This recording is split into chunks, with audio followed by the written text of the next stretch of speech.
Basag ang pamilya. Habang nakaluhod si Clara sa sahig na puno ng harina, humahalakhak si Anton kasama ang kanyang kabit sa marangyang sopa. Basura ka. Amoy mantikilya. Pandidiri ng asawa. Ngunit hindi niya alam, ang kamay na nagmamakaawa ay ang mismong nagpapakain sa kanyang kumpanya. Pinunasan ni Clara ang kanyang luha, tapos na ang pagiging sunod-sunuran. Titikman nila ang bagsik ng reyna. Handa na ba silang magbayad? Hindi ko pwedeng iharap sa mga investors ang isang asawang amoy panis na mantikilya. Nakakahiya ka, Clara. Pabigat ka lang sa magandang kinabukasan ko. Dahan-dahang lumapat ang paningin ni Clara sa kanyang sariling mga kamay na puno ng maliliit na paso mula sa mainit na hudno, mga kamay na buong araw nagmasa ng harina upang makabuo ng pinakamagandang cake para sa ika-15 anibersaryo ng kanilang kasal. Dala-dala niya ang kahon ng matamis na sorpresang yon. Umaasang masasalubong siya ng isang mainit na yakap. Subalit ang sumalubong sa kanya ay mga matang puno ng pandidiri mula sa lalaking pinag-alayan niya ng kanyang buong kabataan. Tuluyang bumitaw ang kanyang mga nanginginig na daliri. Ang mamahaling kahon ay dumausdos pa hanggang sa humampas ito sa makintab na sahig. Ang pinalamutian na espongha at matamis na icing ay nawasak, nagkapira-piraso, kasabay ng kanyang pagkatao. Wala siyang maramdamang kirot sa una. Tila namanhid ang kanyang buong katawan, nanlalamig ang kanyang mga paa, habang ang lalamunan niya ay biglang natuyo. Hindi makabuo ng kahit anong tinig upang ipagtanggol ang sarili. Ang dating maaliwalas at pamilyar nilang sala ay biglang naging isang banyagang espasyo na umuubos sa kanyang hininga. 15 taon ng dugo at pawis. Ganito lang ba kadaling itapon ang lahat? Tiningnan lamang ni Anton ang nagkalat na cake sa sahig nang may halong pagkainis na tila ba isang napakalaking abala ang ginawa ng kanyang asawa. Bago pa man makapagsalita si Clara, isang figura ang dahan-dahang lumabas mula sa mismong silid-tulugan nilang mag-asawa. Nakasuot ito ng isang manipis at pino na silk nightgown na humuhubog sa kanyang katawan. Si Valerie, ang sikat at matagumpay na PR director ng kumpanya ni Anton. Ngumiti ang babae, isang ngiting puno ng pagkutya bago nito maarte at marahang ipinulupot ang kanyang mapuputing braso sa leeg ng asawa ni Clara. Babe, ang ingay naman. Malambing na reklamo ni Valerie kay Anton bago bumaling ng tingin sa nakatayong ginang. Oh, hi Clara. Nandyan ka pala. Sorry, we were just celebrating your husband's new big deal. Hindi umimik si Clara. Nakatitig lamang siya sa kamay ni Valerie na nakapulupot kay Anton. Ang lalaking noong nag-uumpisa pa lamang sila ay nagmamakaawang pabaunan niya ng pandesal dahil wala itong pamasahe. Ngayon ay nakatayo sa harap niya, suot ang mamahaling relo na binili mula sa tagumpay na hindi naman talaga nito sariling sikap. Hinawi ni Anton ang kanyang buhok at humugot ng isang malamig na hininga. Naglakad siya palapit sa isang maliit na mesa at kinuha ang isang makapal na kayumangging sobre. Walang pakundangan niya itong inihagis sa mismong harapan ni Clara. Ang mga puting papel ay nagkalat sa sahig, katabi ng nawasak na cake. Pirmahan mo na ang annulment papers na yan. Utos ni Anton. Ang boses ay walang mababakas na kahit anong pagsisisi. Para rin ito sa ikabubuti mo, Clara. Tanggapin mo na ang katotohanan na magkaiba na tayo ng mundo. Wala kang sabi sa lipunan ko. Tingnan mo ang sarili mo ni hindi ka marunong mag-ayos. I deserve a woman who can stand beside me, hindi isang babaeng tagapaglinis lang ng kusina. Tila pilit na idinidiin ng mga salitang yon ang isang matalim na patalim sa dibdib ni Clara, ngunit sa halip na sumigaw, manumbat o umiyak ng nagwawala. Marahang ibinaba ni Clara ang kanyang paningin. Nakita niya ang mga langgam na unti-unting lumalapit sa nadurog na cake. Kusa siyang napaluhod. Gamit ang kanyang mga kamay na walang guwantes, sinimulan niyang dakutin ang mga nadurog na tinapay at malagkit na icing, kinakaskas ang sahig upang hindi pamahayan ng insekto ang bahay na inaruga niya ng higit 1 dekada. Isa itong malungkot at mapait na paggalaw ng isang asawang sanay na sanay mag-asikaso, kahit na ang sarili niyang puso ay nagdurugo na. Pinanood siya ni Anton nang may pang-uuyam. Tila mas lalong kumbinsido na tama ang kanyang desisyon na iwan ang isang babaeng hanggang sa paglilinis na lamang ang kayang gawin. Sa gitna ng katahimikan at pamamanhid, naramdaman ni Clara ang marahang panginginig ng kanyang telepono sa loob ng bulsa ng kanyang lumang apron. Bahagya niya itong kinuha at pinasadahan ng tingin ng screen. Isang mensahe ang bumungad sa kanya mula sa isang numerong nakapangalan sa Leva. F. Board of Directors. Ang nilalaman ay maikli ngunit seryoso. Madam, the emergency board meeting is waiting for your signal. Ibinulsa muli ni Clara ang telepono. Pinunasan niya ang kanyang maruruming kamay sa kanyang apron sa kadahan-dahang tumayo. Ang kanyang mga mata na kanina ay puno ng pagkabigla at pighati ay unti-unting binalot ng isang nakakapanindig balahib na kadesperaduhan hanggang sa mauwi ito sa isang nakabibinging blangkong emosyon. Walang ingay, walang luha. Yumuko siya upang pulutin ang mamahaling gintong ballpen na nahulog mula sa sobre. Tumitig siya sa huling pahina kung saan nakasulat ang pangalang Clara Santos Navarro sa itaas ng isang patlang. Lumapat ang malamig na dulo ng ballpen sa papel. Naghintay si Anton, nakahalukip-kip, habang si Valerie ay nakangisi. Parehong inaasahan ang tuluyang pagkatalo ng kaawa-awang Tholamban, ngunit huminto ang kamay ni Clara. Isang mainit na patak ng luha ang kumawala mula sa kanyang mata at mabilis na pumatak sa papel. Ang luhang yon ay tumama mismo sa apelyidong Navarro. Unti-unting nilusaw ang itim na tinta ng pangalan na matagal na niyang binuhat bago niya tuluyang iniangat ang kanyang paningin upang salubungin ang mga mata ng kanyang asawa. Lumayas ka na rito, Clara. Hindi bagay sa marangyang pamumuhay namin ang isang tulad mong amoy usok at harina. Nakakahiya ka sa mga kumare ko. Ang boses ni Doña Carmen, ang biyena na itinuring ni Clara na parang tunay na ina, ay umalingaw-ngaw sa buong pasilyo ng bahay. Hindi pa man natutuyo ang mga luha ni Clara mula sa talamak na pagtataksil ni Anton. Heto ang matandang babae. Abalang inihahagis ang mga luma at kupas na damit ni Clara sa labas ng pintuan. Ang bawat piraso ng tela na humahampas sa sahig ay tila ba isang sampal sa mukha ng babaeng nag-alay ng 15 taon ng kanyang buhay para sa pamilyang ito. Dahan-dahang lumapit si Clara sa isang sulok ng silid kung saan nakalagay ang isang lumang mixer o makina sa paggawa ng tinapay. Hinaplos niya ang magaspang na bakal nito. Naalala niya kung paanong 12 taon na ang nakalilipas. Ipinagbili niya ang tanging pamana ng kanyang namayapang ina upang madagdagan ang pambayad sa operasyon sa puso ni Doña Carmen. Noong mga panahong iyon, wala pang pera si Anton. Noong mga panahong iyon, si Clara ang nagsisilbing haligi ng tahanan habang ang kanyang biyenan ay nakahiga sa kama ng ospital. Nagmamakaawang huwag siyang pababayaan. Bakit niyo po ginagawa ito, Mama? Bulong ni Clara. Ang kanyang tinig ay halos hindi marinig dahil sa bigat ng emosyon. Ako ang nag-alaga sa inyo. Ako ang nagpuyat para lang may maipambayad tayo sa mga utang niyo. Isang nakakabinging tawa ang isinagot ni Doña Carmen habang iwinawagayway ang kanyang suot na mamahaling Hermes na bag. Utang na loob. Iyon na ba ang tawag mo sa pagpapakain sa amin ng mumurahing pandesal? Ngayon, si Valerie na ang magiging manugang ko. Siya ang magdadala sa amin sa rurok ng tagumpay. Hindi ang isang tulad mong dukha na hanggang na ngayon ay hindi man lang marunong magsuot ng maayos na alahas. Sa kabilang panig ng sala, lumitaw si Valerie. May hawak na baso ng alak at may mapanuyang ngiti sa mga labi. Lumapit siya kay Clara at kumuha-muha ng ilang piraso ng tig-100 piso mula sa kanyang pitaka.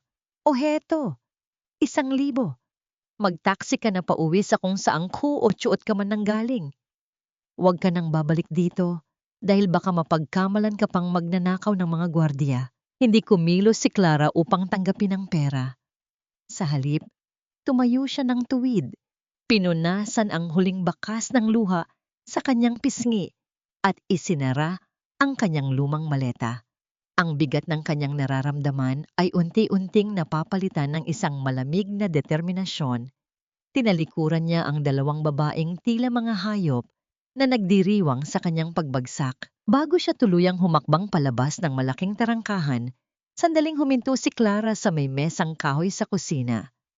Kinuha niya ang isang maliit na botelya mula sa kanyang bulsa, ang gamot sa alta presyon ni Doña Carmen na binili pa niya kaninang umaga bago mangyari ang lahat. Marahan niyang inilapag ito sa ibabaw ng mesa. Kahit sa gitna ng ganitong kalupitan, ang kanyang puso ay hindi pa rin marunong maging ganap na masama. Ito ang huling paglilingkod na ibibigay niya sa pamilyang Navarro. Bitbit ang kanyang nag-iisang maleta, lumabas si Clara sa gitna ng malakas na ulan. Ang tunog ng ulan na humahampas sa kalsada ay tila sumasabay sa pintig ng kanyang pusong durog na durog. Wala siyang dalang kahit anong karangyaan, ngunit ang bawat hakbang niya palayo sa mansyong yon ay tila ba nagpapagaan sa tanikalang matagal nang nakagapos sa kanyang kaluluwa. Habang naglalakad siya sa gilid ng madilim na kalsada, isang itim na sasakyan na may madidilim na bintana ang dahan-dahang sumusunod sa kanya mula sa malayo. Hindi ito gumagawa ng ingay, tila isang anino na nagmamasid sa bawat galaw niya. Hindi alam ni Clara na may mga mata nang nakabantay sa kanyang bawat hakbang, naghihintay ng tamang pagkakataon upang muling buksan ang mundong matagal na niyang itinalikuran. Huminto si Clara sa ilalim ng isang waiting shed. Kinuha niya ang kanyang telepono mula sa basang bulsa. Ang liwanag ng screen ay tumama sa kanyang mukha na basang-basa ng ulan. Pinindot niya ang isang numero na matagal na niyang hindi tinatawagan. Isang numerong magbabago sa tadhana ng lahat ng taong nanakit sa kanya. Ihanda ang opisina. Ang kanyang boses ay hindi na nanginginig. Ito ay malamig, matalim, at puno ng awtoridad. Babalik na ako. At sa pagkakataong ito, sisiguraduhin kong wala nang matitira sa kanila. Sa di kalayuan, ang tunog ng kulog ay rumaaga sa langit.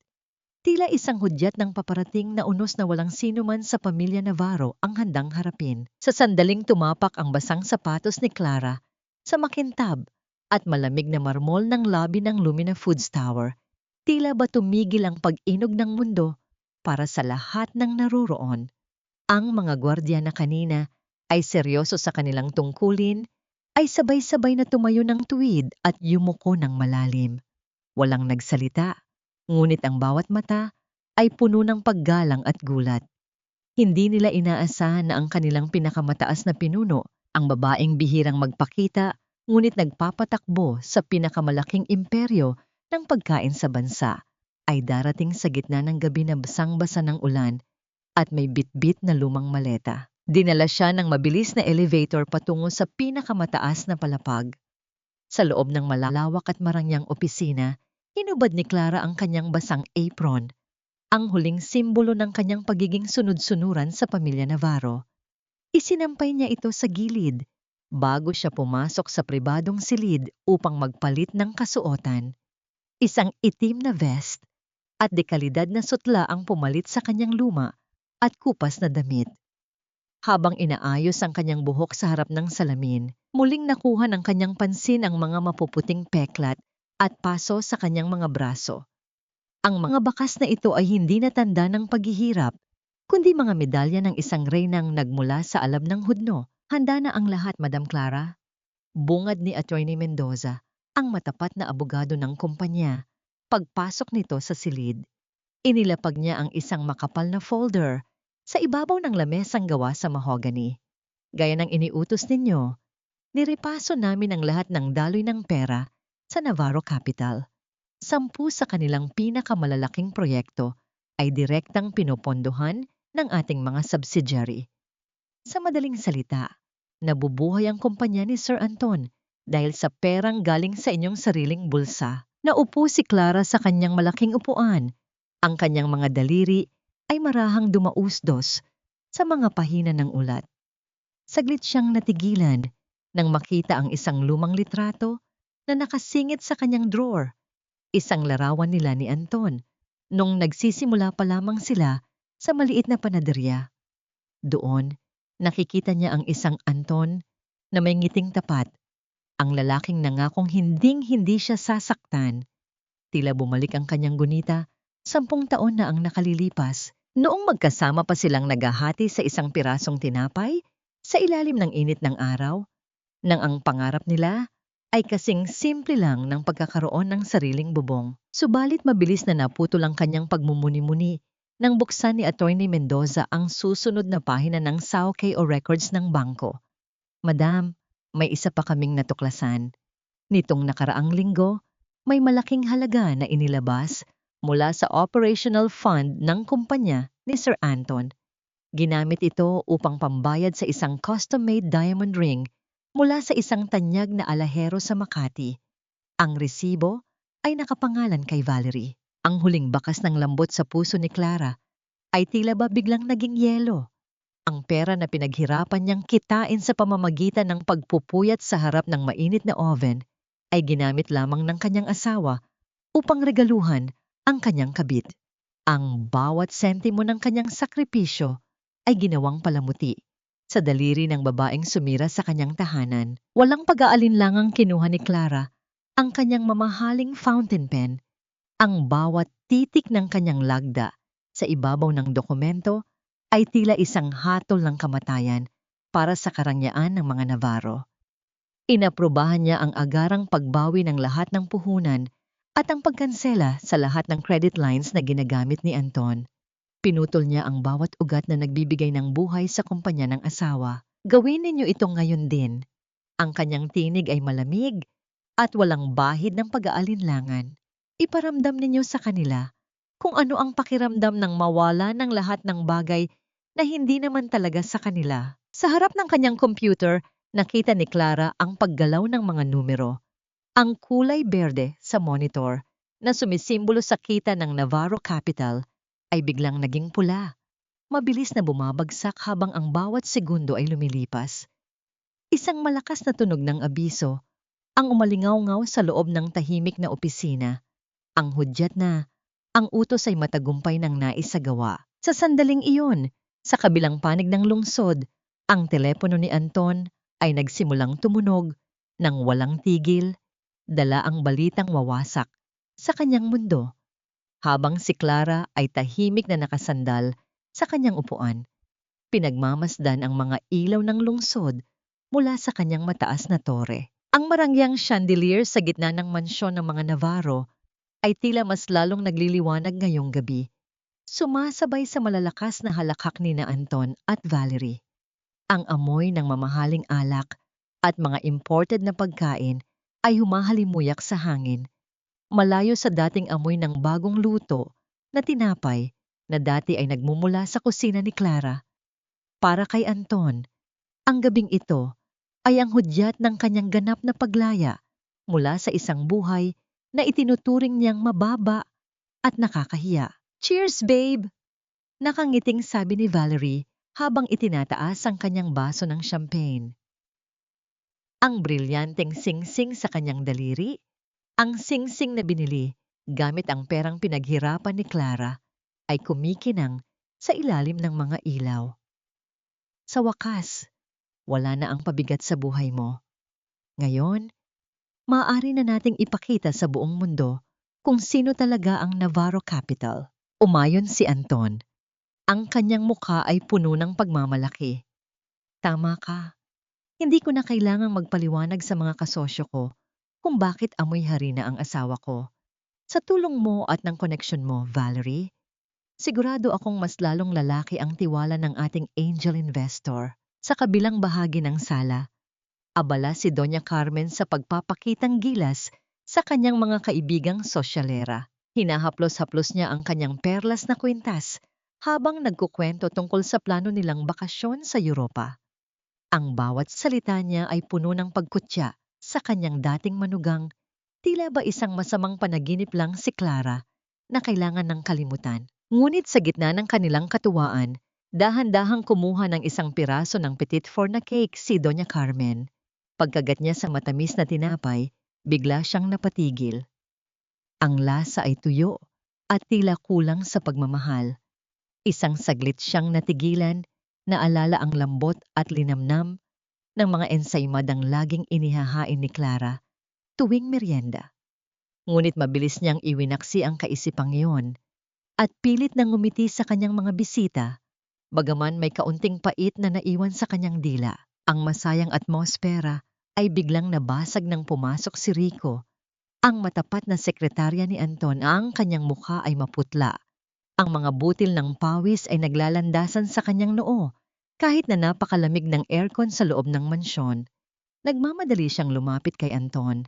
Hawak ang isang tablet na nagpapakita ng mga pulang graph na mabilis na bumababa. Sir Anton, may malaking problema po. Bulong ni Rico, sapat na upang marinig ng mga nasa malapit. Ang ating pangunahing investor, ang kumpanyang nagbibigay ng pondo sa lahat ng ating operasyon. Bigla po silang nag-pull out. Binawi nila ang lahat ng kanilang puhunan ng walang pasabi. Tila nabingi si Anton sa kanyang narinig. Ano? Imposible. Matibay ang kontrata natin sa kanila. Baka nagkakamali lang ang system. Tawagan mo sila ngayon din. Sinubukan ko na po, sir. Ngunit sarado na ang lahat ng kanilang linya para sa atin. At hindi lang po iyon. May natanggap din tayong abiso na lahat ng ating pending loans ay idineklara ng default. Paliwanag ni Rico. Ang boses ay nanginginig sa takot. Sa sulok ng silid, habang nagkakagulo ang lahat, mabilis na kinuha ni Valerie ang kanyang telepono. Ang kanyang mga daliri ay mabilis na nag-type ng isang mensahe sa isang hindi kilalang numero. Mukhang palubog na ang barko. Ihanda ang plano. B. Huwag mong hahayaang madamay ako sa gulo ni Anton. Pagkatapos ay mabilis niyang ibinulsa ang telepono at muling nagsuot ng maskara ng pag-aalala para kay Anton. Tumayo si Anton. Pilit na pinapakalma ang kanyang sarili sa harap ng kanyang mga bisita. Huwag kayong mag-alala. Maliit na aberya lang ito sa bangko. Ituloy natin ang selebrasyon. Rico, gamitin mo ang personal credit card ko at bayaran mo na ang catering at ang mga musikero para matapos na ang usapan. Kinuha ni Rico ang itim na card ni Anton at lumapit sa counter ng catering manager. Pinanood sila ni Anton. Nang may tiwala sa sarili, iniisip na sapat ang kanyang yaman upang takpan ang anumang butas. Ngunit ilang sandali lang, bumalik si Rico na mas lalong namumutla. Bitbit ang card na tila ba isang mainit na uling na hindi niya mahawakan ng matagal. Sir, ayaw pong tanggapin ng machine. Nauutal na sabi ni Rico. Decline po ang card nyo. Sabi ng bangko. Naka-freeze na ang lahat ng accounts na nakapangalan sa inyo at sa kumpanya. Ang katahimikan ay bumalot sa buong mansyon.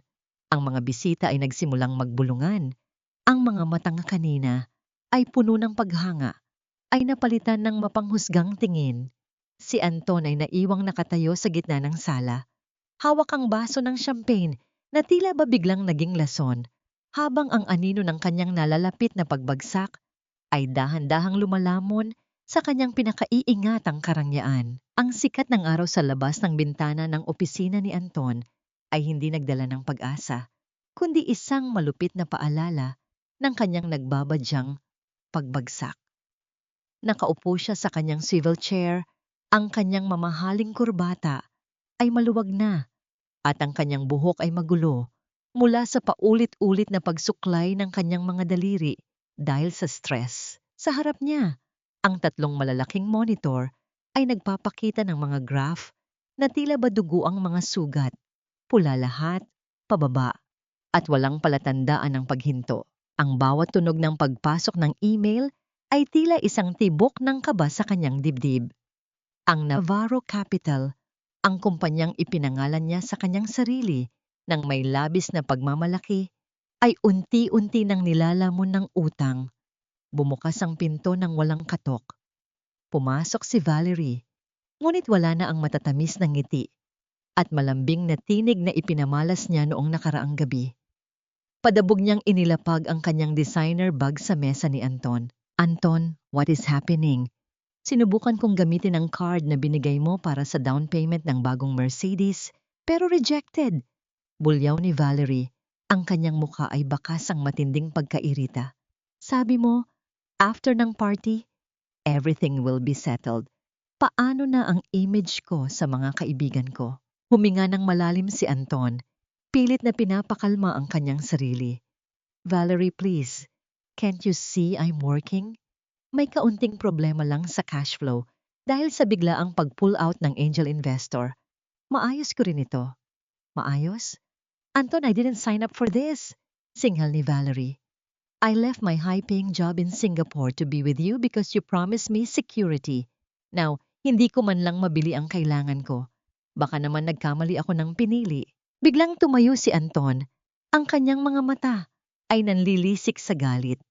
Ginamit niya ang parehong paraan ng pagsasalita na madalas niyang gamitin kay Clara upang ito ay pasunurin. Huwag mo akong sisihin, Valerie. Kung hindi dahil sa mga luho mo at sa pressure na ibinibigay mo para magmukha tayong matagumpay, hindi ako mapipilitang maglabas ng ganoon kalaking pera mula sa kumpanya. You should be more supportive instead of complaining. Para sa atin din ang ginagawa ko. Ngunit hindi si Clara si Valerie. Hindi ito natakot o nanahimik. Sa halip, isang mapait na tawa ang pinakawalan ni Valerie bago ito lumabas ng silid nang hindi man lang tiningnan ang lalaki. Habang nangyayari ito, sa isang marangyang mall sa Makati, nakakaranas din ng sariling impyerno si Doña Carmen. Nakatayo siya sa loob ng isang high-end boutique. Hawak ang isang limitadong edisyon na bag na matagal na niyang pinapangarap. Nakapaligid sa kanya ang kanyang mga kaibigang sosyalera, naghihintay na makita ang kanyang bagong pag-aari. I'm sorry, ma'am, but the transaction was declined. Magalang ngunit matigas na sabi ng sales associate. Multiple attempts na po at lahat ay failure. May instruction po mula sa bank na i-confiscate muna ang card na ito. Ang mukha ni Doña Carmen ay nagpalit-palit ng kulay mula sa pagkapahiya. Narinig niya ang mahihinang bulungan at hagik-hika ng kanyang mga kaibigan sa likuran. Ang bawat sulyap nila ay tila mga karayom na tumutusok sa kanyang balat. Nako, baka may error lang sa system nyo. Alam nyo ba kung sino ako? Ako si Doña Carmen Navarro. Pasensya na po talaga, ma'am. Ulit ng empleyado. Sabay kuha sa card at paggunting dito sa harap ng lahat. Ang tunog ng pagputol ng plastik ay tila ba ang tunog ng pagkaputol ng dignidad ng matandang babae. Napilitan siyang lumabas ng tindahan ng nakayuko.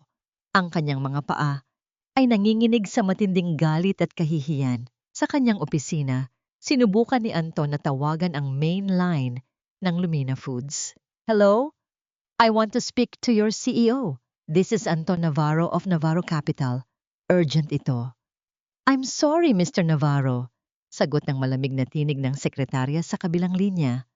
Our CEO is currently in a high-level strategic meeting and has given specific instructions not to take any calls from your office. Have a productive day. Ang tunog ng pagkaputol ng tawag ay umalingaw-ngaw sa tahimik na silid. Napasandal si Anton sa kanyang upuan. Nararamdaman ang bigat ng kawalan ng pag-asa. Gabi na nang makauwi siya sa kanilang mansyon. Ang bahay ay madilim at malamig. Walang amoy ng masarap na hapunan. Walang boses na bumabati sa kanya.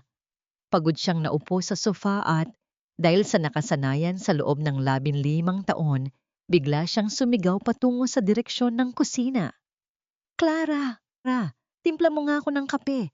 Ang sakit ng ulo ko. Ngunit walang sumagot. Tanging ang mahinang ugong ng aircon at ang katahimikan ng gabi ang tumugon sa kanya. Doon lamang muling rumehistro sa kanyang isip ang katotohanan. Wala na si Clara. Wala na ang babaeng laging handang sumalo sa lahat ng kanyang pagod. Gaano man siya naging masama rito. Bumangon siya at pumunta sa kusina. Ngunit ang bawat gamit doon ay tila ba nanunumbat sa kanyang kawalan ng utang na loob. Habang nakatayo siya sa gitna ng kusina, isang malakas na tunog mula sa labas ng kanilang tarangkahan ang kumuha ng kanyang atensyon. Lumabas siya at nakita ang isang lalaking nakauniforme na may hawak na staple gun. Isang malaking pulang papel ang idinikit nito sa kanilang pader, katabi ng kanilang pangalan. Ito ay isang notice of foreclosure. Ang kanilang tahanan, ang huling kuta ng kanyang pagmamayabang, ay kukunin na ng bangko sa loob ng 30 araw. Hindi na harina ang bumabalot sa aking mga daliri, kundi ang kapangyarihang ako mismo ang nagtanim, nag-alaga, at ngayon ay nag-aani. Sa loob ng malawak at modernong boardroom ng Lumina Foods Tower, ang katahimikan ay tila isang mabigat na kumot na bumabalot sa lahat. Ang tanging maririnig ay ang mahinang ugong ng centralized aircon at ang marahang pagtiklap ng mga pahina ng dokumento sa harap ni Clara. Nakasuot siya ng isang ivory white na power suit na perpektong humuhubog sa kanyang tindig. Wala na ang bakas ng pagod na asawang laging nakayuko. Ang bawat galaw niya ngayon ay puno ng tiwala sa sarili at awtoridad na nagpatahimik sa mga batikang board members na nasa kanyang harapan. The expansion to the European market is non-negotiable. Ang tinig ni Clara ay matatag. Walang bakas ng pag-aalinlangan. Gusto kong makita ang ating mga produkto sa bawat pangunahing lungsod sa loob ng 6 na buwan. Lumina Foods is not just a company, it's a legacy of quality. Matapos ang pulong, naiwan si Clara kasama si Atty. Mendoza. Inabot ng abogado ang isang tablet na naglalaman ng mga sariwang balita tungkol sa Navarro Capital. Nakita ni Clara ang mga larawan ng kanyang dating tahanan na may nakadikit na pulang abiso at ang video clip ng isang gulo sa mall kung saan huling nakita si Doña Carmen. Sir Anton is desperate, madam.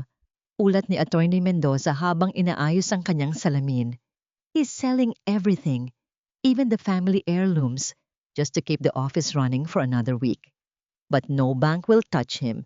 Every financial institution knows that Lumina Foods has blacklisted his name. Tinitigan ni Clara ang larawan ni Anton sa screen. Ang lalaking minahal niya nang higit sa kanyang sarili, na ngayon ay mukhang matandang lanta at puno ng takot. Hindi siya nakaramdam ng katuwaan, ngunit wala na rin ang hapdi sa kanyang dibdib. Ang naroon na lamang ay ang malamig na katotohanan ng hustisya. By his debt's attorney, utos ni Clara, ang kanyang boses ay malamig at rasyonal. Lahat ng mga nautangan niya, bilhin niyo ang mga papel na yon. I want to be the sole owner of every single centavo that he owes. Hindi ko siya hahayaang mabaon sa utang sa ibang tao. Gusto kong sa akin siya magbayad hanggang sa huling patak ng kanyang dignidad. Pagkatapos ng mahabang araw, pumasok si Clara sa kanyang pribadong lounge sa loob ng opisina. Tumayo siya sa harap ng malaking salamin na abot hanggang sahig. Dahan-dahan niyang hinubad ang kanyang relong ginto at tinitigan ang kanyang kaliwang kamay. Ang maputing marka sa kanyang daliri kung saan dati ay nakalagay ang kanyang manipis at murang singsing sa kasal ay unti-unti nang naglalaho. Kinuha niya ang isang bote ng mamahaling pabango, isang timpla ng jasmine at sandalwood at marahang isinaboy ito sa kanyang leeg.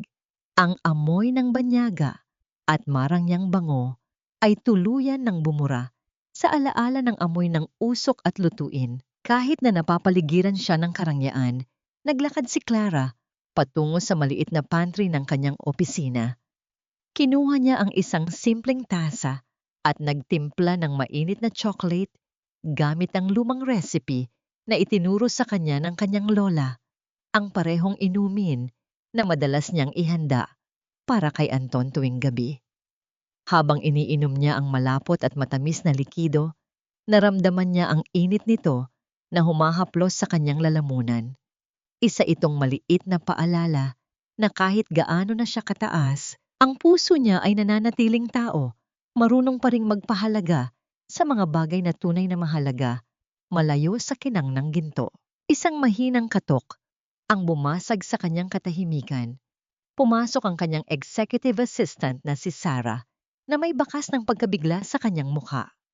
Ma'am, pasensya na po sa istorbo, pero may isang lalaki po sa labas, ulat ni Sarah. Halos 2 oras na po siyang nagmamakaawa sa lobby. Sabi niya, Kahit 5 minuto lang daw po, kailangan niyang makausap ang CEO ng Lumina. Sabi niya, ang pangalan niya ay Anton Navarro. Isang manipis at mahiwagang ngiti ang sumilay sa mga labi ni Clara. Inilapag niya ang kanyang tasa sa mesa. Ang tunog ng porselana sa ibabaw ng salamin ay tila isang hudyat ng simula ng huling yugto. Let him wait for another hour, Sarah, sabi ni Clara habang inaayos ang kanyang suit. Gusto kong malaman niya kung gaano kahaba ang oras kapag ikaw ang nasa posisyon ng humihingi. Ngunit sa likod ng kanyang utos, may isang maliit na folder sa kanyang mesa na may label na Project Phoenix. Isang plano na wala pang nakakaalam kung ito ba ay para sa muling pagkabuhay o para sa tuluyang pag-abo ng isang nakaraan. Ang loob ng mansyon ng mga Navarro na dati ay puno ng ningning at yabang, ngayon ay tila isang abandonadong gusali na nababalot ng tensyon at amoy ng pagkabulok. Wala na ang mga kasambahay na dating naglilinis ng bawat sulok dahil wala na ring pambayad si Anton sa kanilang sahod. Ang alikabok ay nagsisimula ng mamahay sa mga mamahaling muebles habang ang katahimikan ay madalas na nababasag ng mga sigawan at sumbatan. Si Anton ay abala sa loob ng kanyang library, mabilis ang galaw ng kanyang mga kamay habang binubuksan ang bawat drawer. Ang kanyang mga mata ay nanlilisik habang hinahanap ang mga natitirang alahas ng pamilya. Nasaan na yon? Alam ko rito ko lang inilagay ang mga gintong relos ni Papa. Bulong niya sa sarili. Ang boses ay puno ng desperasyon. Kailangan niyang makalikom ng pera para sa huling hirit ng operasyon ng kanyang kumpanya. Sa kabilang silid, naririnig niya ang mga yabag ni Valerie. Ngunit sa halip na tumulong, abala ang babae sa pagtatago ng kanyang sariling mga gamit. Mabilis na isinusubi ni Valerie ang kanyang mga designer bags at sapatos sa loob ng mga sako ng basura, umaasang hindi ito mapapansin ni Anton. "Babe, what are you doing?" tanong ni Anton nang makita niya si Valerie sa pasilyo. "Tulungan mo akong maghanap ng pwedeng isangla. We need to pay the electric bill at ang sweldo ng mga security guards." Isang mapait na irap ang isinagot ni Valerie. "Bakit ako ang tinatanong mo, Anton? Your company is your responsibility. Hindi ko pwedeng ibigay ang mga gamit ko dahil pinaghirapan ko ang mga ito. Besides, kailangan ko ang mga ito para sa mga susunod kong interviews. Hindi ako pwedeng magmukhang pulubi gaya ng kumpanya mo." Sa gitna ng kanilang pagtatalo, pumasok si Doña Carmen sa silid. Ang kanyang mukha ay maputla at ang kanyang mga kamay ay nanginginig sa galit. "Aba, at talagang ikaw pa ang may ganang magdamot, Valerie. Matapos mo kaming ubusan ng pera sa mga luho mo, ngayon ay magagawa mong tumalikod? Akala ko ba ay mas disente at mas matalino ka kaysa kay Clara? Huwag niyo akong ikumpara sa katulong na yon, Doña Carmen." Singal ni Valerie. Ang kanyang boses ay matinis at puno ng kawalang galang. "Kaya lang naman kayo nagkakaganyan dahil hindi niyo kayang tanggapin na wala na ang tanging taong gumagawa ng lahat para sa inyo ng libre. I am a professional, not a maid. Kung gusto niyo ng sip-sip, sana hindi niyo pinayagan si Anton na palayasin ang tulamban niyo." Napatigil si Anton. Pinanood niya ang dalawang babaeng ito. Ang kanyang ina na laging mapagmataas at ang kanyang kasintahan na akala niya ay ang kanyang level up na kapareha. Sa gitna ng kanilang pagmumura at pagbabangayan, tila ba bumagsak ang isang makapal na piring sa kanyang mga mata. Nakita niya ang katotohanan. Si Valerie ay isang linta na nabubuhay lamang sa kanyang yaman at ang kanyang ina ay isang babaeng walang ibang alam kundi ang mangmaliit ng kapwa. Wala sa kanila ang may malasakit na katulad ng kay Clara. Dahan-dahang lumabas si Anton sa gitna ng kanilang pag-aaway. Naglakad siya patungo sa kusina upang uminom ng tubig, ngunit napatigil siya sa harap ng hapagkainan.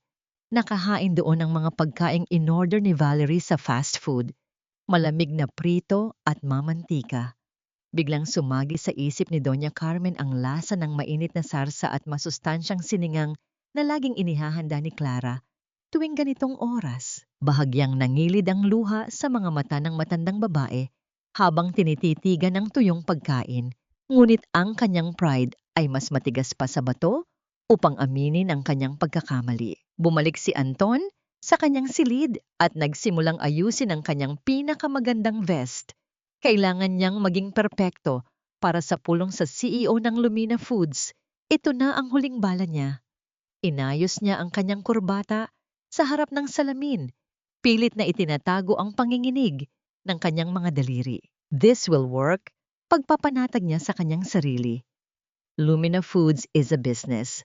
Once they see my proposal, they will realize that Navarro Capital is a good investment.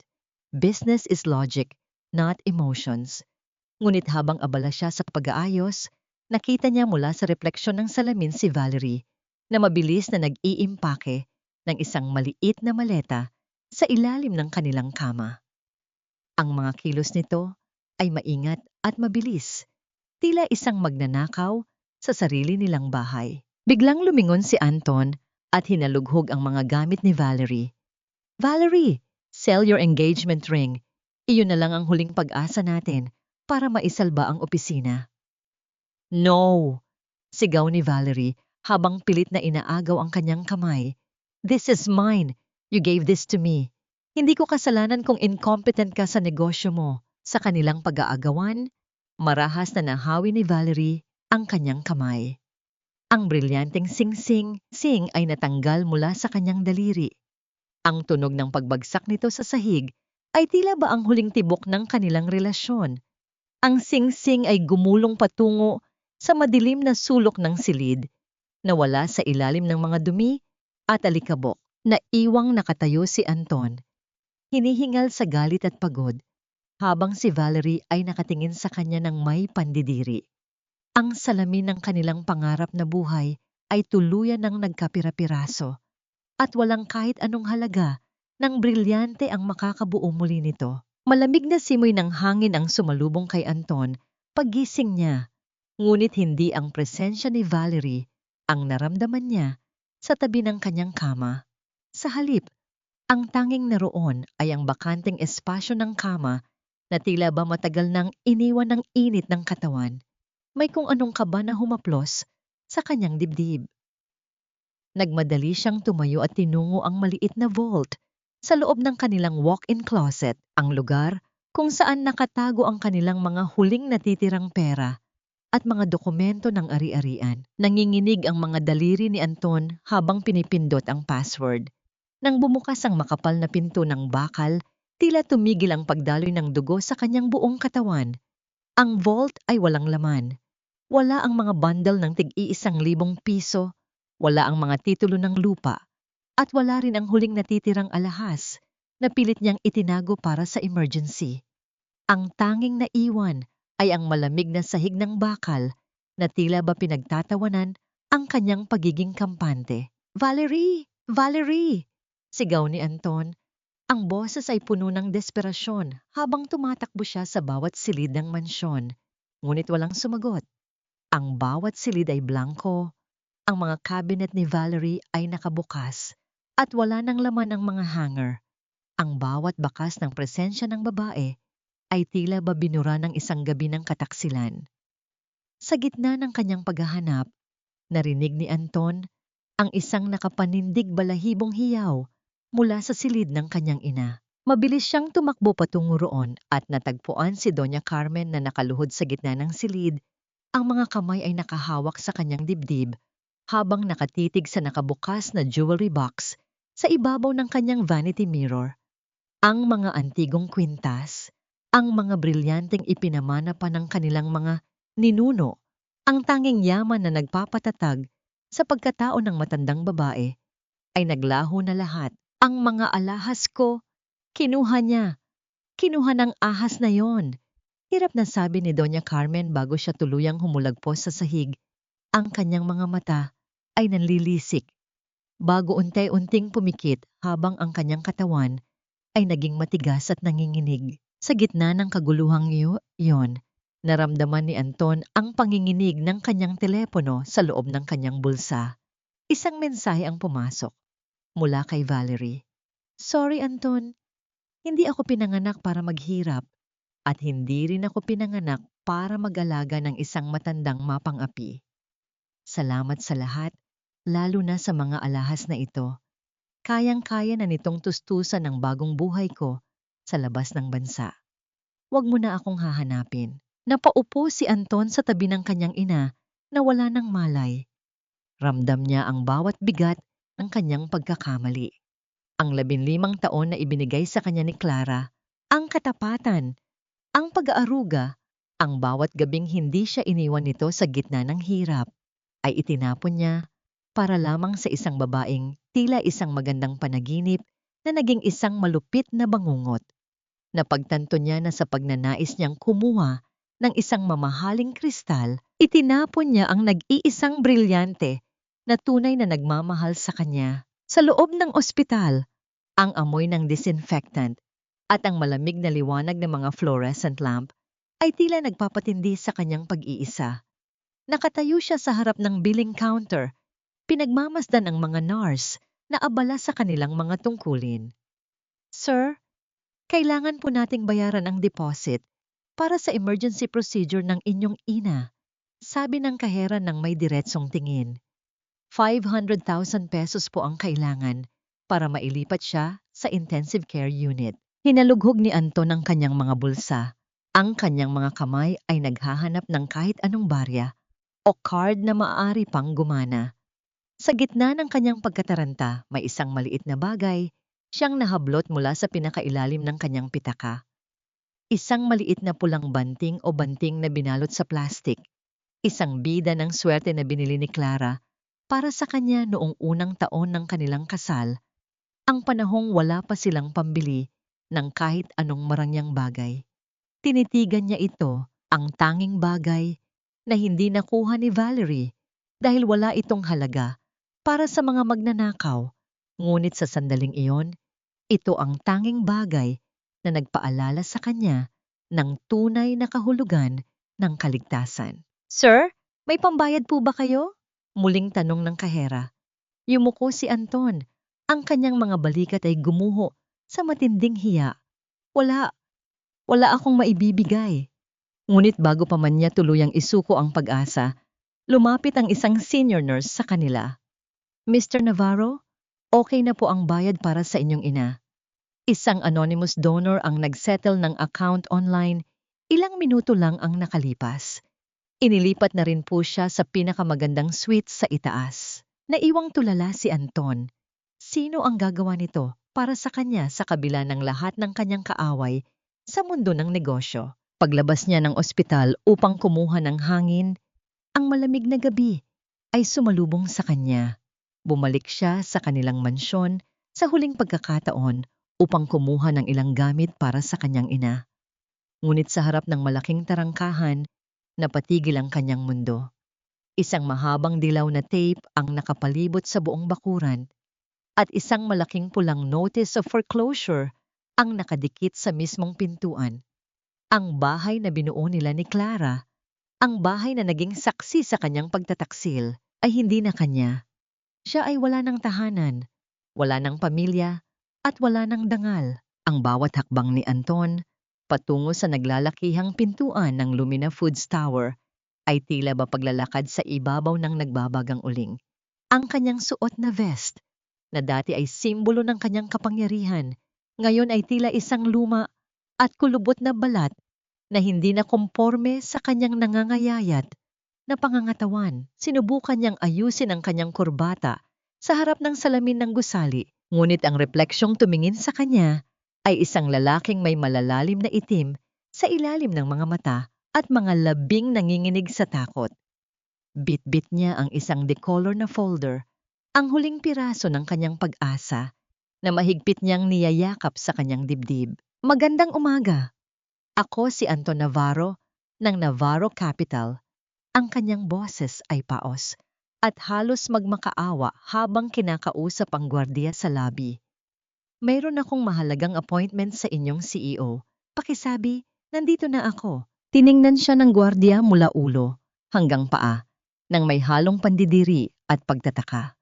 Ang pangalang Navarro na dati ay nagbubukas ng lahat ng pinto sa lungsod, ngayon ay tila isang babala na dapat iwasan.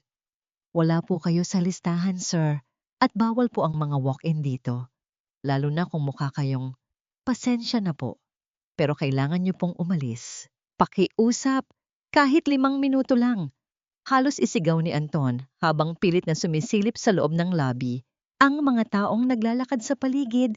Mga empleyadong nakasuot ng plansadong uniforme ay pasulyap-sulyap sa kanya ng may pangungutya.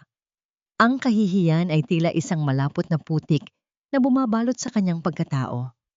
Pakiramdam niya ay isa siyang pulubi sa gitna ng isang palasyo na dati ay akala niya ay kaya niyang bilhin. Matapos ang halos 2 oras na paghihintay at pagmamakaawa, isang babaeng nakasuit ang lumapit sa kanya.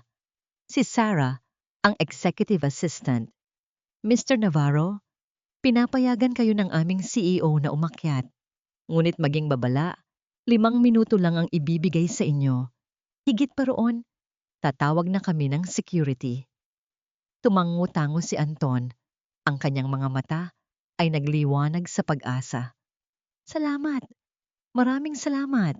Sa loob ng elevator patungo sa ika-50 palapag, ang katahimikan ay tila isang mabigat na presyur sa kanyang mga pandinig. Habang tumataas ang numero sa monitor, nararamdaman ni Anton ang mabilis na pintig ng kanyang puso.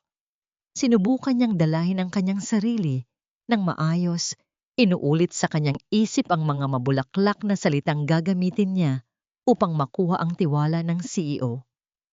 Investment, expansion, mutual benefit. Ang mga salitang dati ay madali niyang nabibigkas. Ngayon ay tila mga banyagang tunog sa kanyang dila. Bumukas ang mga pintuan ng elevator at bumungad sa kanya ang isang opisina na ang lawak ay tila abot-tanaw ang buong Metro Manila. Ang bawat muebles ay gawa sa pinakamahal na kahoy at salamin. Habang naglalakad siya patungo sa gitna ng silid, isang pamilyar na amoy ang biglang humaplos sa kanyang ilong. Ang amoy ng bagong lutong pandesal. Napatigil si Anton sa ibabaw ng isang mamahaling glass table. Sa tabi ng mga modernong gadget ay may isang maliit na plato ng mainit na tinapay.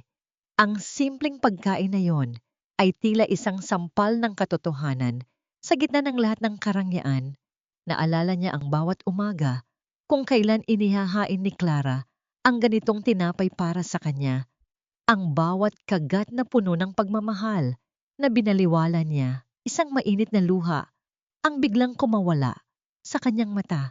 Hindi dahil sa gutom, kundi dahil sa hapdi ng pagsisisi na tila ba hinihiwa ang kanyang bituka. The CEO will see you now. Ang malamig na tinig ni Sarah ang bumasag sa kanyang pagmumuni-muni. Itinuro ni Sarah ang isang malaking upuan na nakatalikod sa kanila, nakaharap sa malawak na bintana, kung saan tanaw ang papalubog na araw. Ang anino ng taong nakaupo roon ay tila isang makapangyarihang reyna na nagmamasid sa kanyang nasasakupan. Sir, maraming salamat sa pagkakataong ito. Panimula ni Anton. Ang kanyang boses ay nanginginig habang inilalapag ang kanyang folder sa mesa. Ang Navarro Capital ay nangangailangan lamang ng kaunting suporta upang muling makatayo. Naniniwala ako na sa inyong tulong, maaari nating hindi mo na kailangang magsalita, Anton. Ang boses ng CEO ay malumanay, ngunit may talim na tila ba bumasag sa lahat ng kanyang pag-asa. Isang boses na kabisado ng kanyang puso, isang boses na madalas niyang baliwalain at sigawan sa loob ng 15 taon. Dahan-dahang umikot ang malaking upuang balat. Ang bawat tunog ng paggalaw nito ay tila ba ang tunog ng pagguho ng huling kuta ng dignidad ni Anton. Nang tuluyang humarap ang upuan, ang liwanag mula sa bintana ay tumama sa mukha ng babaeng nakaupo roon. Walang harina sa kanyang mukha, walang amoy ng usok sa kanyang kasuotan. Ang tanging naroon ay ang mga mata ni Clara na puno ng isang malalim at nakakalunod na katahimikan. Nanigas ang buong katawan ni Anton. Ang folder na kanina ay mahigpit niyang yakap ay dahan-dahang nadulas mula sa kanyang mga kamay. Bumagsak sa makintab na sahig at nagkalat ang mga papel na tila ba mga tuyong dahon sa gitna ng taglagas. Bahagyang bumukas ang kanyang mga labi, ngunit walang tunog na lumabas. Ang bawat ugat sa kanyang leeg ay tila ba gustong pumutok sa tindi ng gulat at hindi paniniwala. Clara? Ang tanging salitang nagawa niyang ibulong, ang boses ay puno ng kalituhan. Anong ginagawa mo rito? Bakit ka nakaupo sa upuang iyan? Nasaan ang CEO ng Lumina Foods? Kailangan ko siyang makausap. Marahang inilapag ni Clara ang kanyang mga kamay sa ibabaw ng lamesang gawa sa kristal. Ang kanyang mga kuko ay maayos ang pagkakalinis, wala nang bakas ng harina o masa. Ngunit ang mga maliliit na peklat ng paso ay naroon pa rin. Mga markang tila ba nagliliwanag sa ilalim ng mga luxury lights ng opisina. Nasa harap mo na siya, Anton. Ang tinig ni Clara ay kalmado, malamig, at may awtoridad na hindi pa kailanman narinig ni Anton sa loob ng 15 taon. Ako ang nagtatag ng Lumina Foods bago pa man tayo ikasal. Ginamit ko ang apelyido ko sa pagkadalaga, ang Santos, upang itayo ang kumpanyang ito mula sa mga sentimong kinikita ko sa pagtitinda ng pandesal sa kanto. Hindi totoo yan, sigaw ni Anton. Pilit na humahakbang palapit sa mesa, ngunit agad siyang hinarang ng matatalas na tingin ni Sarah na nasa gilid. Isang lamban ka lang. Amoy usok ka tuwing uuwi ako. Paanong ang isang tulad mo ay mamumuno sa ganitong kalaking imperyo? Pinaglalaruan mo ba ako? Isang manipis at mapait na ngiti ang sumilay sa mga labi ni Clara. Kinuha niya ang isang makapal na asul na folder at marahas itong inihagis sa tapat ni Anton. Sa loob nito ay ang mga dokumento ng Navarro Capital, ang mga lihim na kasunduan sa angel investor na nagligtas sa kanya sa bawat krisis sa loob ng 5 taon. Basahin mo ang mga pirma sa ilalim, Anton. Hamon ni Clara. Ang bawat pondong pumasok sa kumpanya mo, ang bawat utang na nabayaran upang hindi ka makulong, lahat ng yun ay galing sa Lumina Foods, galing sa akin. Ipinanganak ang Lumina mula sa pagnanais kong protektahan ang pangarap mo. Dahil akala ko ay mahal mo ako. Inilihim ko ang posisyon ko dahil alam kong masyadong marupok ang iyong ego para tanggapin na ang asawa mong binaliwala ay mas matagumpay kaysa sayo. Napahawak si Anton sa gilid ng mesa upang hindi siya tuluyang matumba. Ang katotohanan ay tila isang malaking pader na gumuho sa kanyang harapan. Naalala niya ang bawat gabing pinandirihan niya ang amoy ng asawa, ang bawat oras na tinawag niya itong pabigat, habang ang babaeng ito, ang mismong kamay na nagpapakain sa kanyang ambisyon. Pinandirihan mo ang amoy ng mantikilya at harina sa aking mga kamay. Anton, patuloy ni Clara, habang dahan-dahang tumatayo mula sa kanyang upuan. Ang kanyang tindig ay tila isang reynang nagbabasa ng hatol. Pero ang mga kamay na iyon ang nagtrabaho ng 16 na oras sa loob ng mainit na kusina upang masiguradong may suot kang mamahaling suit tuwing haharap ka sa iyong mga board members. Ang kamay na tinawag mong Banthiu ang nagpakain sa iyong kahambugan. Clara, babe, hindi ko alam. Nauutal na sabi ni Anton. Sinubukang palambutin ng kanyang tinig. Maniwala ka, ginawa ko lang yun. Dahil sa pressure ng trabaho. Mahal kita. Pwede nating ayusin ito. Isipin mo ang 15 taon natin. Huwag mo namang gawin ito sa akin ngayon kung kailan kailangan kita. Humakbang si Clara palapit sa kanya. Hanggang sa maramdaman ni Anton ang bango ng mamahaling pabango ng kanyang asawa. Isang bango na hindi na kailangan ng harina upang maging totoo. Tinitigan siya ni Clara ng diretso sa mata. Ang mga matang dati ay puno ng pagsamba. Ngayon ay tila 2 madilim na balon ng kawalan. Tapos na ang 15 taon na yun, Anton. Pinirmahan mo na ang mga papel, hindi ba? Tinapon mo ang asawa mo dahil akala mo ay wala siyang silbi. Ngayon, bilang CEO ng Lumina Foods, tinatanggihan ko ang iyong proposal. Hindi kami nag-i-invest sa mga kumpanyang pinatatakbo ng mga taong walang dangal at walang utang na loob. Clara, pakiusap. Isang desperadong galaw ang ginawa ni Anton. Sinubukan niyang abutin ang kamay ni Clara, nais lumuhod at humalik sa kanyang paanan upang maisalba ang kanyang kumpanya. Ngunit bago pa man lumapat ang kanyang mga daliri, sa tela ng suit ni Clara, dalawang malalaking gwardiya ang mabilis na pumasok at hinawakan siya sa magkabilang braso. Ilabas niyo ang taong ito, utos ni Clara habang dahan-dahang tumatalikod upang muling harapin ang malawak na bintana ng lungsod.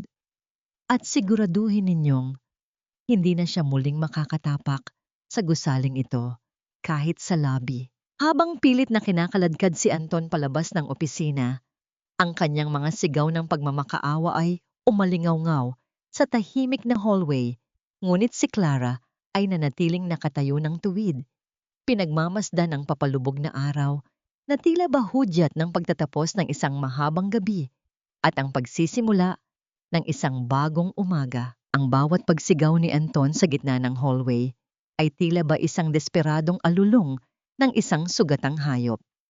Habang kinakaladkad siya ng mga gwardya, ang kanyang mga kuko ay pilit na kumakapit sa makinis na pader.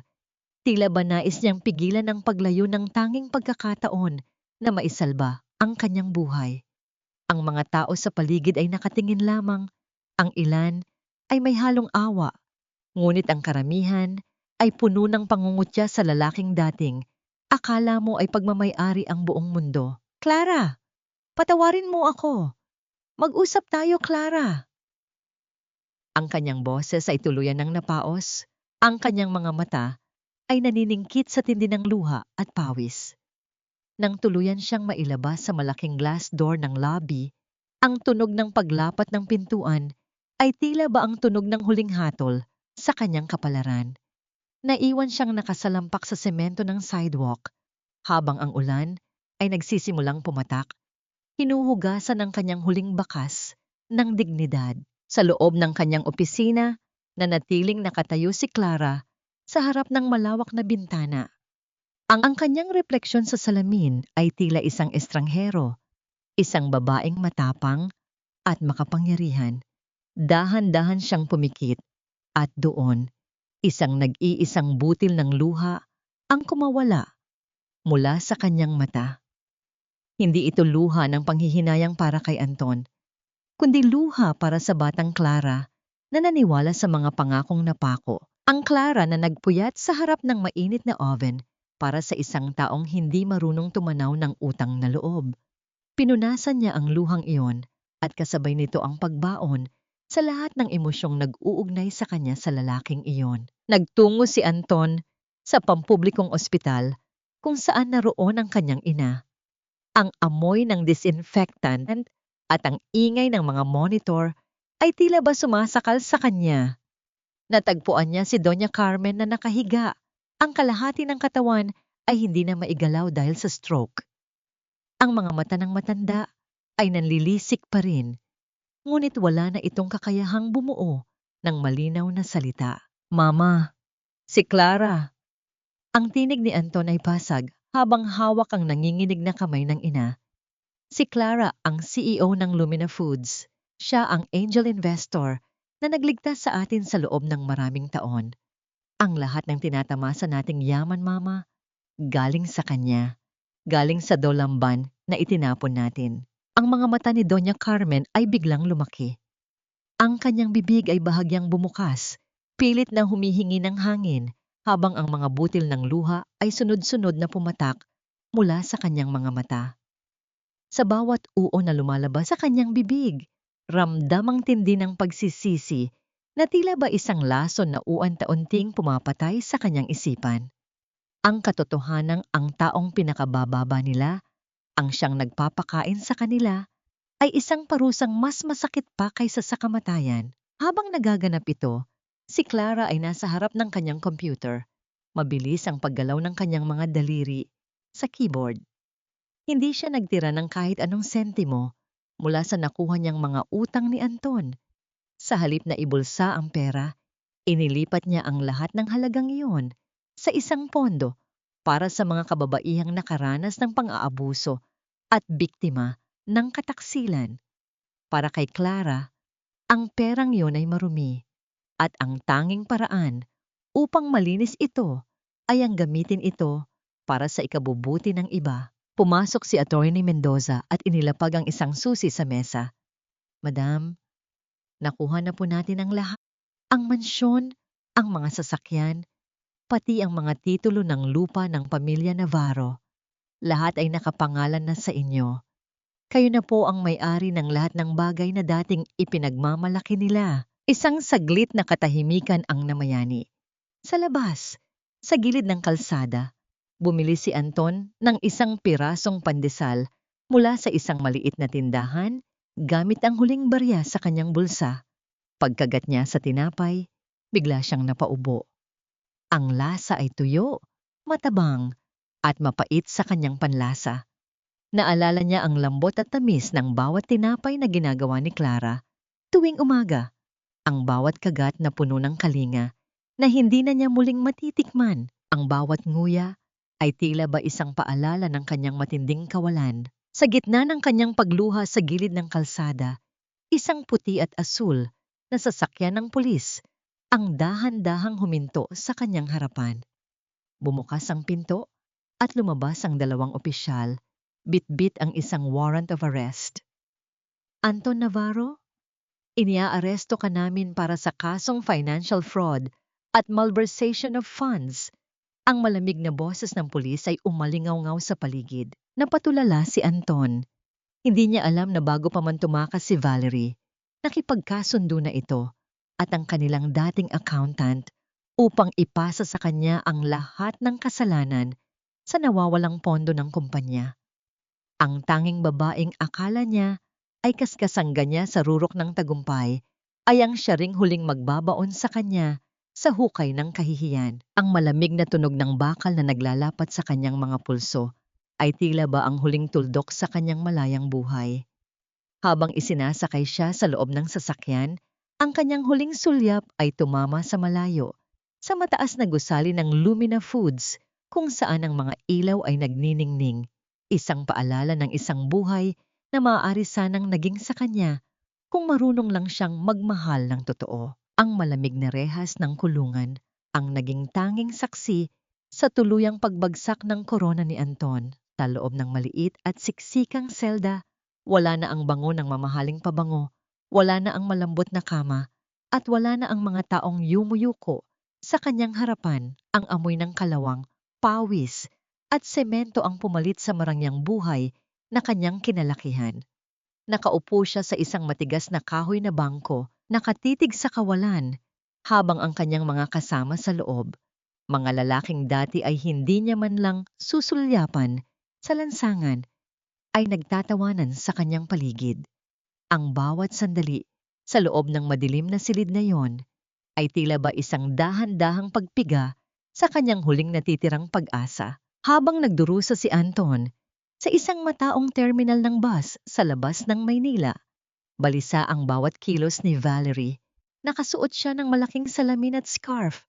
Pilit na itinatago ang kanyang mukha habang mahigpit na yakap ang isang bag na naglalaman ng mga ninakaw na alahas mula sa mga Navarro.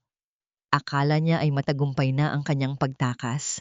Akala niya ay maiiwan niya ang lahat ng gulo sa likuran niya. Ngunit bago pa man siya makahakbang paakyat sa bus, isang mabigat na kamay ang humawak sa kanyang balikat. Sa kanyang paglingon, bumungad sa kanya ang 4 na opisyal ng pulisya. Ang mga posas ay mabilis na lumapat sa kanyang mga kamay. Ang malamig na bakal ay tila ba sumisipsip sa lahat ng init ng kanyang tagumpay. Sa loob ng presinto, habang sinusuri ng mga eksperto ang mga alahas na kanyang tinangay, isang nakabibinging tawa ng tadhana ang sumabog sa loob ng silid. "Peke ang lahat ng ito, miss," sabi ng investigador habang inilalapag ang mga kwintas. Ang mga brilyanteng ito ay gawa lamang sa glass at cubic zirconia. Mukhang maging ang lalaking ninakawan mo ay matagal na ring namumuhay sa isang malaking kasinungalingan. Napaatungal ng yak si Valerie. Ang kanyang mukha ay nabahira ng kumalat na maskara. Sa gitna ng kanyang pagwawala, tumama ang kanyang paningin sa kanyang sariling kamay. Ang kanyang mamahaling red nails na dati ay simbolo ng kanyang pagiging sopistikada ay galing, durog, at marumi. Isang talinghaga ng kanyang sariling buhay na ngayon ay tila basurang itinapon. Hindi nagtagal, pinagharap ang dalawa sa loob ng interrogation room. Ang pag-ibig na akala ni Anton ay level up, ay nauwi sa malupit na sumbatan. "Ikaw ang sumira sa akin!" sigaw ni Anton. Ang kanyang boses ay puno ng poot. "Magnanakaw ka? Inutil ka, Anton," ganti ni Valerie. Ang kanyang boses ay matinis at puno ng pandidiri. "Kahit kailan ay wala kang kwenta. Mabuti pa si Clara. Binuhay ka niya ng 15 taon. Pero ako, hindi ako tangang mag-aalaga sa isang talunang tulad mo." Ang bawat salita ni Valerie ay tila mga latigo na humahagupit sa sugatang kaluluwa ni Anton, na nagpapaalala sa kanya na wala ng taong tunay na nagmamahal sa kanya sa mundong ito. Malayo sa ingay ng presinto, sa isang pampublikong nursing home na pinatatakbo ng gobyerno, nakahiga si Doña Carmen. Ang silid ay payak, ang mga pader ay puti at walang buhay. Dahil sa pagkakaparalisa ng kalahati ng kanyang katawan, wala siyang ibang magawa kundi tumingin sa kisame sa buong maghapon. Ang bawat pagsubo sa kanya ng matabang na lugaw ng mga pagod na nurse ay nagpapaalala sa kanya ng mga masasarap na putaheng inihahain ni Clara nang may kasamang ngiti. Ang kanyang mga mata ay laging basa. Ang pagsisisi ay tila ba isang anino na hindi siya iniiwan, ngunit ang kanyang tinig ay wala ng lakas upang humingi ng tawad. Sa itaas na palapag ng Lumina Foods Tower, tahimik na pinapanood ni Clara ang ulat sa telebisyon tungkol sa pagkakaaresto kay Valerie at ang tuluyang pagbagsak ng Navarro Capital. Ang screen ay nagpapakita ng larawan ni Anton na nakayuko habang ipinapasok sa kulungan. Dahan-dahang itinaas ni Clara ang remote at pinindot ang buton upang patayin ang TV. Ang katahimikan ay bumalot sa kanyang opisina. Isang katahimikang hindi na mabigat, kundi puno ng kapayapaan. Walang halakhak ng tagumpay, walang luha ng pighati. Ang tanging naroon ay ang malalim na paghinga ng isang babaeng sa wakas ay nakalaya na sa lahat ng tanikala ng nakaraan. "Tapos na, attorney," bulong ni Clara kay Attorney Mendoza na nakatayo sa may pinto. Sino po ang mag-aakalang ang anonymous tip tungkol sa taguan ni Valerie ay magmumula sa Project Phoenix? Tanong ng abogado nang may tipid ng ngiti. Hindi sumagot si Clara. Tumingin lamang siya sa malayo, sa abot tanaw kung saan ang mga ilaw ng lungsod ay nagsisimulang magningning. Ang hustisya ay hindi kailangang maging maingay. Minsan, ang pinakamalakas na sagot ay ang katahimikan ng pagbabayad ng bawat utang. Ang bawat paghakbang ni Clara sa lumang kalsada ng kanilang maliit na barangay ay tila ba paglalakad sa loob ng isang buhay na alaala. Ang amoy ng alikabok at ang init ng sikat ng araw ay pamilyar. Ngunit ang babaeng naglalakad doon ngayon ay hindi na ang Clara na laging nakayuko at may bahid ng uling sa mukha. Huminto siya sa harap ng isang maliit at luma na gusali, ang orihinal na panaderya kung saan nagsimula ang lahat. Ang karatula nito ay nakalaylay na at ang pintura ay kupas na sa paglipas ng panahon. Tila isang sugatang kawal na naghihintay ng muling pagbangon. Dahan-dahang hinaplos ni Clara ang magaspang na kahoy ng pintuan. Sa loob ng silid na yon, naririnig pa rin niya ang mahinang ugong ng lumang oven at ang tunog ng pagmasa ng harina sa ibabaw ng lamesang kahoy. Doon niya ibinuhos ang bawat patak ng kanyang pawis upang itaguyod ang isang lalaking hindi marunong magpahalaga. Ngunit sa halip na sakit, ang naramdaman ni Clara ay isang malalim na pasasalamat. Ang bawat hirap sa loob ng 4 na sulok na ito ang siyang nagpatigas sa kanyang kalooban upang maging ang reynang kilala ng lahat ngayon. Sa loob ng sumunod na ilang linggo, ang katahimikan ng lumang panaderya ay napalitan ng tunog ng mga martilyo at ang paghampas ng mga brush na may sariwang pintura. Hindi ito ginawa ni Clara upang gawing isang marangyang cafe. Sa halip, binuksan niya ito bilang Lumina Heritage Center, isang lugar kung saan ang mga kababaihang nawalan ng pag-asa, mga biktima ng pang-aabuso, at mga inang walang hanap buhay ay malayang matututo ng sining ng paggawa ng tinapay ng walang bayad. Isang hapon, habang suot ang kanyang bagong puting apron, nakatayo si Clara sa harap ng isang grupo ng mga kababaihan. Ang kanyang mga kamay, na dati ay ikinahihiya ni Anton dahil sa amoy ng mantikilya, ay muling lumubog sa malambot at maputing harina. Ang pakiramdam ng bawat butil ng masa sa kanyang mga daliri ay tila isang haplos ng paggaling. Hindi na ito isang obligasyon. Ito ay isang pagdiriwang ng kanyang pagkakakilanlan. Ang bawat masa ng harina ay parang buhay natin. Ang malumanay na tinig ni Clara ay umalingaw-ngaw sa buong kusina habang pinapanood siya ng mga kababaihan.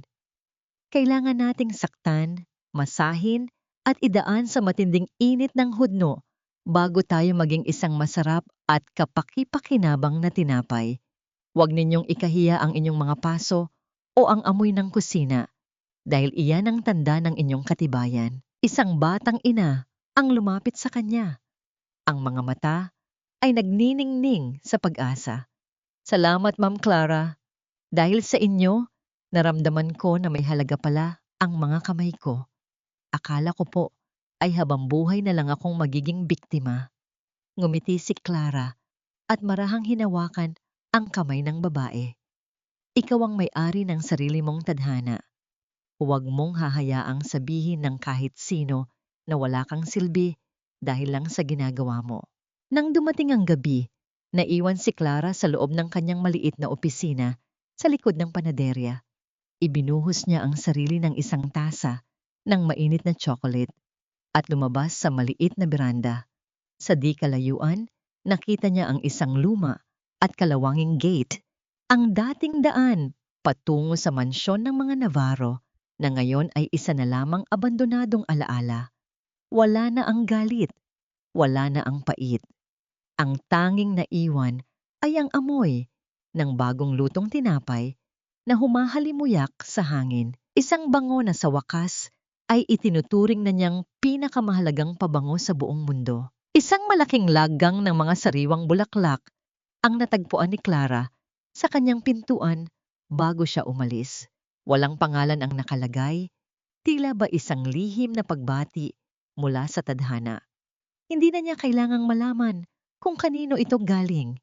Ang mahalaga ay ang kanyang puso ay malaya na sa anumang paghihintay ng validation mula sa iba. Naglakad si Clara palayo sa panaderya, sumabay sa agos ng mga tao sa tapat ng kalsada. Ang kanyang bawat hakbang ay may kasiguraduhan. Ang kanyang ulo ay nakataas at ang kanyang muka ay maliwanag sa ilalim ng mga ilaw ng lungsod.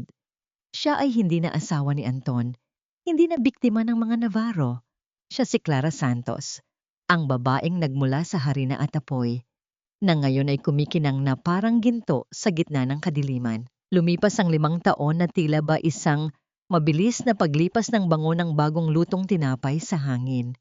Ang Lumina Foods ay hindi na lamang isang pangalan sa Pilipinas.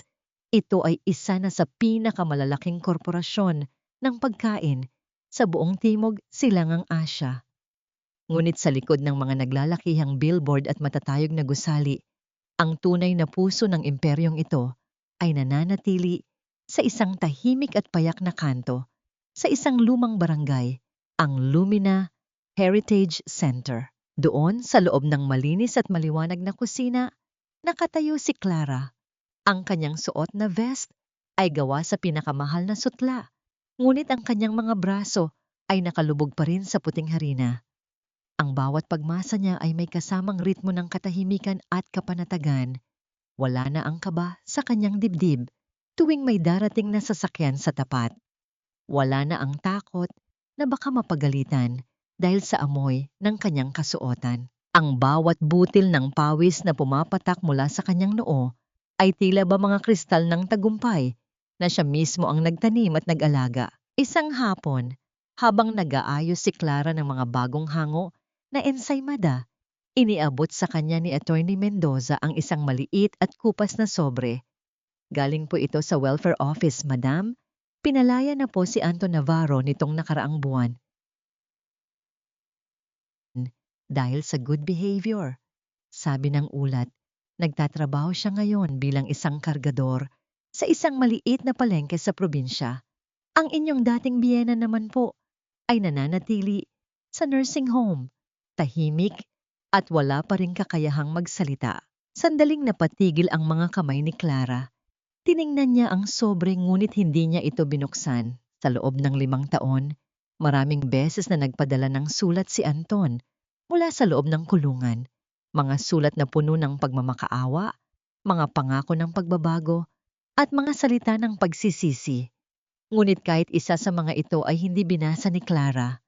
Hindi dahil sa galit, kundi dahil ang babaeng dating nagmamahal kay Anton ay matagal na ring pumanaw, kasabay ng pagkawasak ng cake sa sahig ng kanilang dating mansyon. Sapat na ang balitang ito, attorney.